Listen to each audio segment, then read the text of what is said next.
I never actually thought something would happen to me. I've always enjoyed reading real-life creepy stories, and I've developed quite the imaginative and paranoid persona, something I always thought would be just a novelty. A few years ago, when I was 19, I was coming home from watching the fireworks display on New Year's Eve. It was 3 a.m. when I reached my safe, family-friendly, nothing-ever-happens neighborhood. I'm from Sydney, Australia, and live in a posher and wealthier area. My friends wanted to call a taxi because we didn't want to wake our poor parents at this hour to drive us back home. Because of my stubbornness and insistence, we ended up taking the very long walk home. My friend Aiden was complaining most of the time. I guess you can't blame him. Rohan was just silent and compliant. I was pretty cheerful. When we reached almost to my street, we split ways. The guys continued on their very long way home, much longer than mine, and I continued on mine. When I passed a little cake shop, I noticed a guy across the street.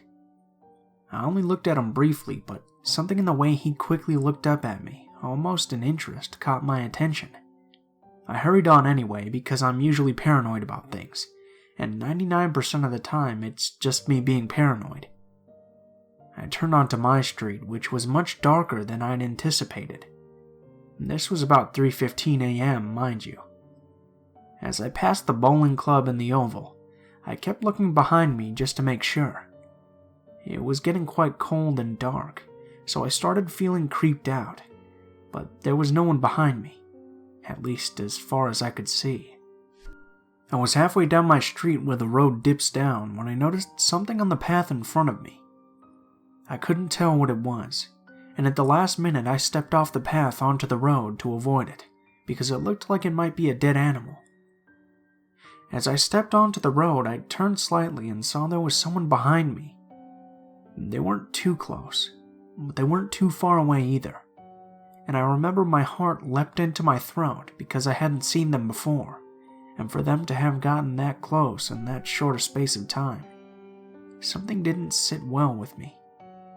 When I told people about this later, they said I should have been quite suspicious then. It's 3 a.m. in the morning, and you're quietly walking behind a girl, not even bothering to keep a safe distance? I couldn't see who it was, nor could I tell if it was male or female, because it was just a black figure to me. It was a very brief glimpse. I was scared though, so I whipped out my phone and started to call Aiden. I kept calling him, but silly Vodafone wouldn't connect me to him. So I tried to call Rohan, but he wouldn't pick up. I kept this up at least 5 times, getting increasingly anxious, but not daring to look behind me to see if he was still there. I'm glad I didn't, actually. I think I would have really freaked out if I'd confirmed it. By that time, I'd reached my driveway and I hurried up it, thinking I was safe. But as I was halfway up, I looked over my shoulder again really quickly, and I saw the figure there again. The way I explain this next bit is really confused and muddled, because on one hand it may have looked like he was merely passing my driveway, but on the other hand, I'm much more certain that it looked like he was just about to step onto the driveway, as if to walk up. At that precise moment, it occurred to me that he might be my brother Jonathan, because no one else would bother walking up my driveway. Even if some guy was following me, it never occurred to me that they would really go to the lengths of going up the driveway as well. I thought I was completely safe because I had the advantage of having my house close by when he started following me. However, something about the build of this figure didn't seem like Jonathan to me, so I hurried on anyway. My beautiful, wonderful, amazing mother had stayed up to wait for me, and I'm so glad, because she opened the door for me as soon as I knocked. I hate to imagine what would have happened if I'd had to wait for a while. I went inside, but I left the second door open and the outside light on because I thought Jonathan might be coming in any second now. But my mom was like, "You can turn them off. Your brother came back 2 hours ago." I did get a little creeped out then, but I just dismissed the thought because we were so quick to think we were always safe. I closed the door and shut off the light and went to get a drink of water. Mom went to bed. I went to my room to grab my clothes and then went to the bathroom to take a shower. I switched off the living room lights. Before I took a shower, I replied back to a message from Aiden, who was asking if I was home safe yet. I demanded to know why he hadn't picked up his phone, and then told him that I was creeped out for a few minutes, but I was okay now. Then as I showered, I actually thought about that figure. I wasn't too convinced that it was following me, but my mind did teeter into wondering this or that. In any case, I remember thinking that it was okay because I was safe now. Then, near the end of my shower, I heard something at the window. It didn't sound like the usual creaking or bumping of an old house. The way I described it to other people was like the sound of someone resting their hands against the window to steady themselves. It sounded really unnatural, I know, because it caught my attention straight away, and I immediately jumped to the possibility that there might be someone outside. And I know that only a really strange sound would make me do what I did next, which was to turn off the water and crouch under the window, hiding and waiting. I waited for quite some time, too scared to move. For a few minutes, but there was nothing. I gingerly crawled out, still too scared to stand up properly, and I switched off the bathroom lights. But then it was impossible for me to dry myself and dress myself, so I turned on the heater light, which is much smaller and dimmer. But as I did that, I noticed at the window that there were very small blue lights there that certainly never belonged there. The way I can describe it now, it was almost like a keypad of a phone lit up. I was scared, but I switched off the heater light as well and backed into the corner, my towel wrapped around me, and I waited. It seemed like a long time that I waited, too scared to unlock the door and move because I knew it would make a lot of noise. And as I waited in the pitch darkness, several blue lights came on outside the window. It became very bright, and they were moving it, trying to shine it through the window. Now that I think about it, it must have been a phone. That did it. I practically bolted for my mom. I unlocked the door and went into my parents' room, trembling like a leaf and gibbering that there was someone outside the bathroom window. I was clearly very upset, so she ushered me around trying to find a safe room for me to change into. Dad had apparently heard the footsteps hurrying back down the driveway, and I'm glad he did, because the situation feels so surreal to me now that I'm not even sure it really happened. I was so shaky. I slid into bed and couldn't sleep the whole night until it was morning, and even when it was morning, I was terrified, especially when I heard Dad leave the house and go into the backyard. So that's my lesson learned. Never walking home at night again. I'm even a bit worried during the daytime. We never did find out who it was. People wonder if it was the same person I passed earlier, but I don't think so. My brother doesn't think so either. He says it may have been someone lurking at the oval who came out of a little hole as I walked past the supposed dead animal on the path, because of how suddenly they appeared behind me.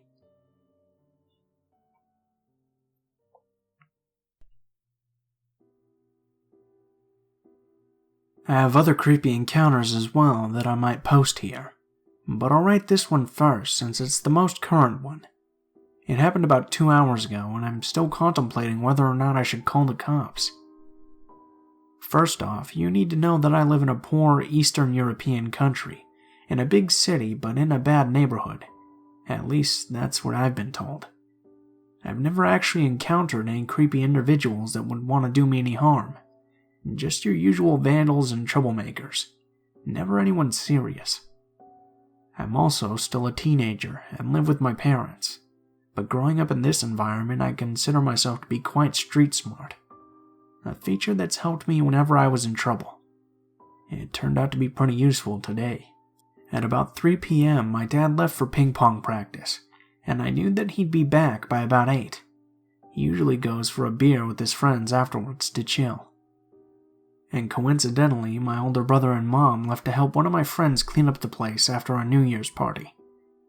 I should have come along, but today I felt a bit sick, and I decided I should stay in. In reality, I was very hungover, but my mom doesn't know that. That was probably the luckiest I've ever been. You'll find out why in a minute. So all of my family leaves except for me. Naturally, I've been home alone before, so that doesn't really make me uneasy at all. But having been a long-time reader of this subreddit, I take more precaution than I used to. The evening goes just like any other. I'm rewatching some episodes of Skins when suddenly I feel the urge to get a snack. Just behind my apartment complex, there's a very well-known supermarket, on which I can always rely whenever I'm in deep need of a snack. That's like a 5-minute walk. I put on my coat and some flip-flops and I'm out. It's freezing balls outside, and I can see the bright lights of the supermarket in the distance. But something was off. In front of the automatic doors, there was a small, robust figure.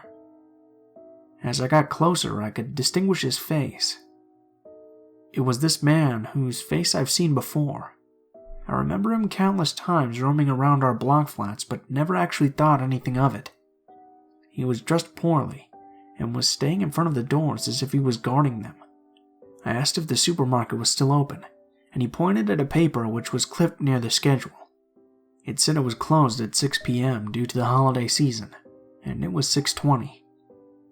I let out a sigh and wanted to turn around to go home, but he told me in an alarmed voice that there was a very close boutique next to the supermarket. I told him that I didn't need anything important, and that I would come back tomorrow, but he kept insisting and saying it's a 2-minute walk from there, all while staring at me in a weird manner. That was the first red flag, but I found a logical explanation in my mind, thinking that maybe the man was just very eager to help me, maybe so that I'd give him some money. That sort of made sense in my mind, but I was still alert. So I walked to the boutique and took whatever I could find fastest, paid, wished the shop owner a Happy New Year, and left in a hurry. As time passed, I was getting more and more nervous for some reason. I guess it was just my gut telling me that something was off. What really made me switch was the fact that I had been gone for about 5 minutes, and as I was passing the supermarket, the guy who was usually roaming the area was nowhere to be seen.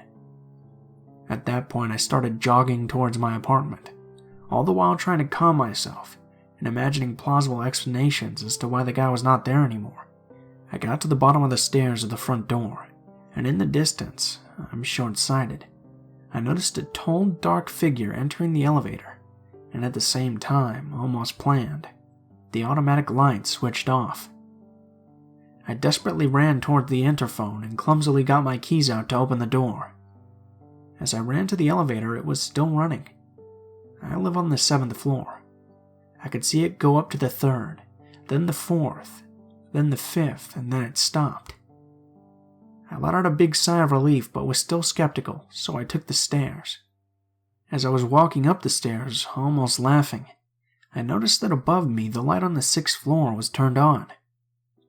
That was a bit curious, but I kept on walking. Suddenly I saw the light on the 7th floor turned on, and I stopped. I looked above and hoped whoever it was would go to the 8th floor. A minute passed, which felt like hours, and the light on the 7th floor was still on. I decided to take action, so I ran all the way up to my floor, and I saw something that almost made me pass out. The tall, dark figure was kneeling at my doorknob, trying, I presume, to lockpick my door. In these kinds of situations, I rarely get angry. I just want whatever is going on to stop. So from afar, I shout a very weak, "Hey!" and the guy, in an instant, turns around and stands up. I see him for a split second, and he looks fucking terrifying. Long black trench coat, a hat, and leather gloves. He smiles at me and reveals yellow, unkempt teeth. He fucking smiles at me. Do you know that stomach-turning feeling when you stumble upon something that's so scarily out of this world and wrong that you just can't not look, but you want to? That was that, amplified by like 1,000. I was shitting my pants.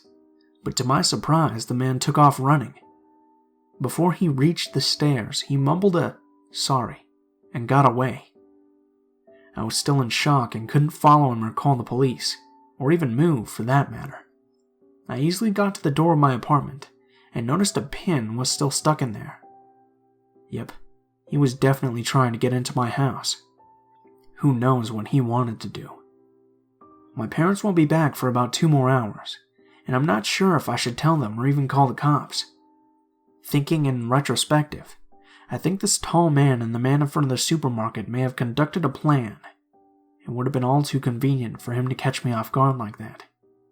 Either way, it's a scary thought. One thing is for certain, I'll be keeping a bat in my room from now on. So much for New Year's resolutions.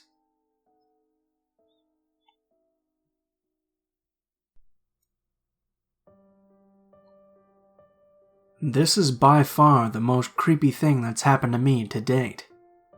I usually feel fairly safe in my town, but this one incident has certainly awakened me to the fact that no place is perfectly safe. It was this New Year's Eve just gone when my friend called me and asked if I wanted to go to the New Year's Eve festival at the beach with her and her boyfriend. Being the kind of person who normally just stays at home and does nothing special for this particular holiday, I of course agreed. Every New Year's Eve, my town holds a festival at the beach in celebration. Rides and games are set up. Bands play live music. Clubs hold late-night fancy dress parties, and at midnight on the dot, a series of fireworks displays are put on for the public. Normally thousands of people turn up, so the beach can get quite loud and crowded, but it's still a pleasant atmosphere all around. Before hanging up, my friend Jess asked me if I will pick up her and her boyfriend Tyler on the way to the beach. She also lets me know that one of our other close friends is coming along, and that we should go straight to her unit so that we can all walk down to the festival together. I tell Jess no problem and then get ready to go. In about half an hour I'm ready. I don't yet have my license, so I asked my dad if he would pick up my friends and drop us all off. He agreed. It only takes about 3 minutes to drive to my friend's place, and then a further 10 minutes to drive to my other friend's unit. My other friend Haley lives in a small 2-bedroom unit with her mother. The unit is right next to the beach, and it only takes around 5 minutes to walk down to where the festival takes place. When we arrive, she's already outside waiting for us, standing on the balcony and enjoying the sunset. We all file out of the car, making sure to thank my dad for dropping us off, and then head upstairs to greet Haley. We all hug and begin to catch up as we hadn't seen each other for a couple of months. Graduation, work, and life had gotten in the way. We all head inside for about 10 minutes to grab a drink and catch up a bit more. Haley's mother came out and talked to us for a bit as well. At this point, the sun had almost well and truly disappeared, so we decided this was the perfect time to head down to the festival. The walk down to the beach was pleasant. It was a warm summer night, and there was a cool breeze to ward off the heat. The whole area smelled of cotton candy, buttered corn, and warm donuts. We spent the first few hours going on rides together, and then we went and bought some food and sat down on the sand to eat it. So far, the night was amazing, and usually whenever I went out with my friends, there was always a parent with us. No parents this time, and it felt great. It felt like freedom. After an hour of dancing to music, the 4 of us decided to head back to Haley's unit for a drink of water, as we had spent all of our money. At this point, it was well and truly dark, around 11 o'clock, and the heat of the day had subsided into a pleasant warmth. We walked along the path merrily, saying Happy New Year to every passing group or cop. As we walked further away from the crowds and the noise, the light grew less and less. There aren't many streetlights near my friend's unit, and we were soon engulfed in a soothing darkness with only the moon to light our way. It was at this point that I, for some reason, began to feel uneasy. It was too quiet for my taste. You know that feeling you get when you're being watched, or at least think you're being watched? That's the exact feeling that washed over me, and I subconsciously moved to walk in between Haley and Tyler, instead of walking on the outside of the group. I shrugged off the feeling after that, attributing it to the fact that perhaps my ears were just used to the loud noises of the festival. We ran into another group of people we knew from school along the way, and the feeling was completely forgotten. I had missed these people after graduation, and immediately struck up friendly, light-hearted conversation. We parted ways as we made it to Haley's unit block, and climbed the stairs to her unit. Haley's mother and the mother's boyfriend greeted us upon our arrival, and we all got a drink of water from the refrigerator before relaxing together on the couch. We were all a tad bit worn out at this point, and the fireworks weren't for another hour, so we decided to chill at the unit and head down to the beach at around 11:45. At 11:45, we all leave the unit and begin heading down to the beach. We only get about a minute down the road before Haley says that she's forgotten her pain medication for her bad knee, which she's supposed to take before bed. At this, Jess seems a little annoyed, but reluctantly agrees that we should go back so that we don't have to make another trip. We head back, and the whole way Jess seems a little distant, like her mind isn't in the conversation at hand and she's focused on something else. I'm the most quiet and observant one of the group, so I notice her silence pretty quickly since she's usually a big chatterbox. I ask her if she's alright, and she replies with, "Of course," so I simply leave her to her thoughts. After retrieving Haley's pain medication, we head back out again.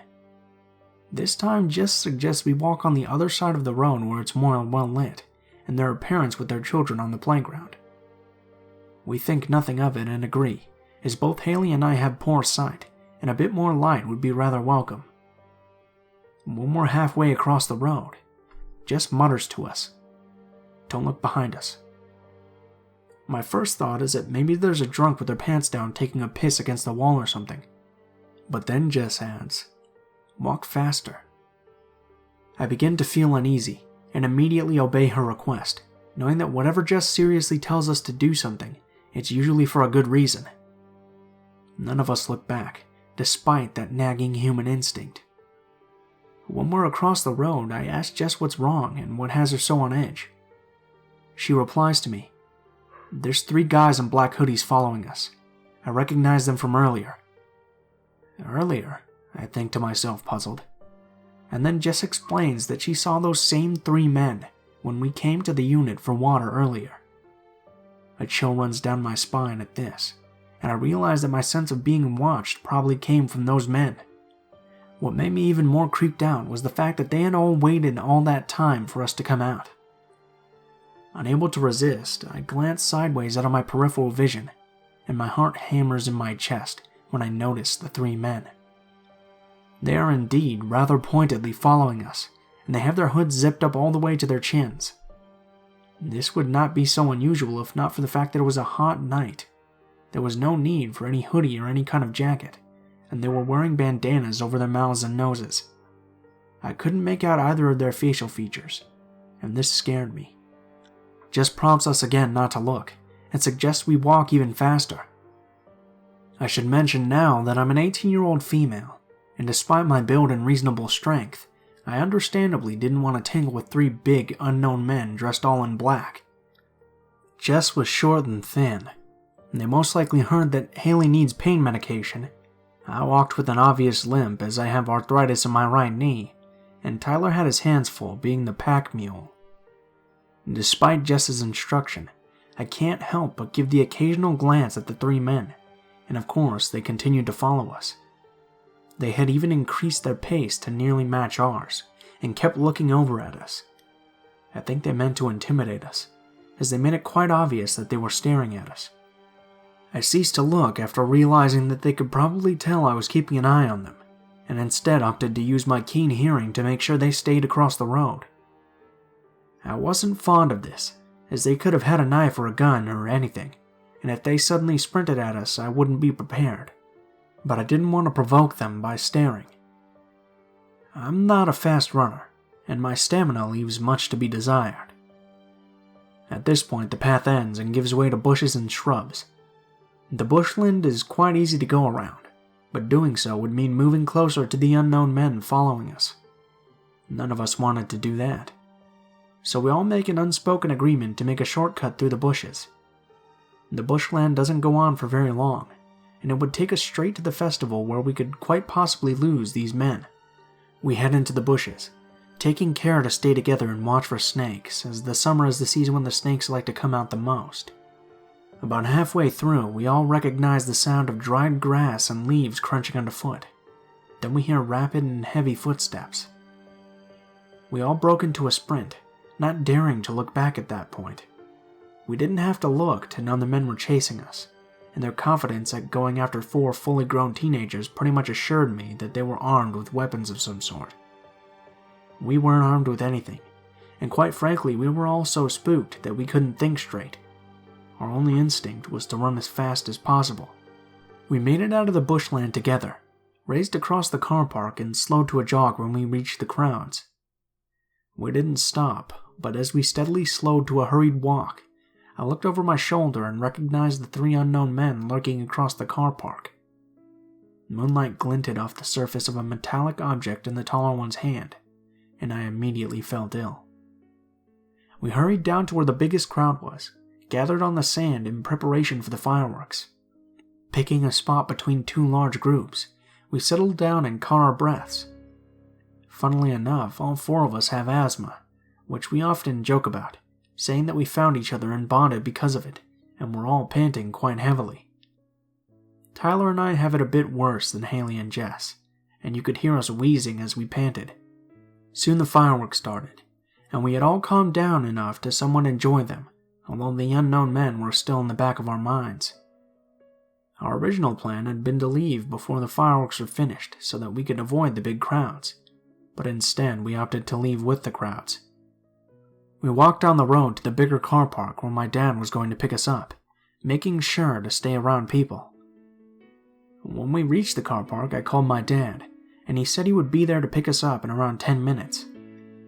After hanging up, I sat on the side of the path with my friends and waited. 5 minutes passed, and bored, I decided to look around as there were still many bustling crowds making their way to their cars. There was a bit of a traffic jam too, as many cars were trying to leave at the same time. I looked across the road, and realized with a jolt that the 3 men in the black hoodies were there, half hidden behind a tree where there was no light. Even though I couldn't see their eyes, I could tell they were staring right back. They knew I'd spotted them. The taller one discreetly showed his knife, waving it a little as if to taunt me. He then raised it to his throat and made a slow, mock slicing motion. I quickly told my friends and we moved to a different spot, making sure to stay in the light and stay out of sight of people. My dad arrived soon after, and we all quickly climbed into the car. None of us spoke a word of what happened, and since then I haven't had any issues with anyone following me or my friends. It still gives me the creeps though. Whoever those men were, their intentions could not have been good.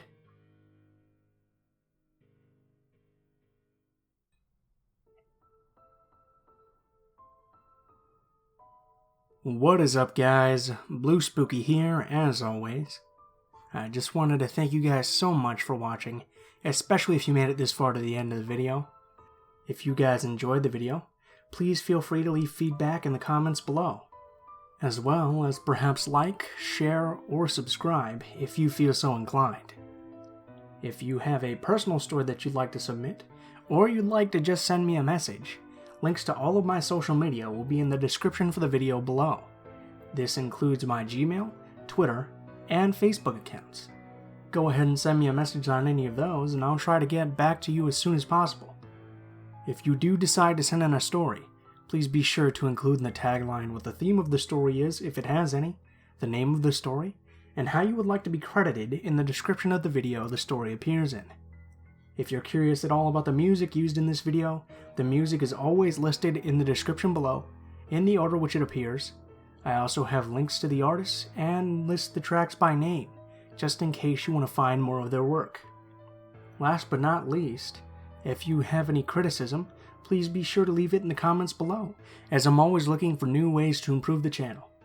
Thank you guys so much for watching, and I hope you guys have a great day.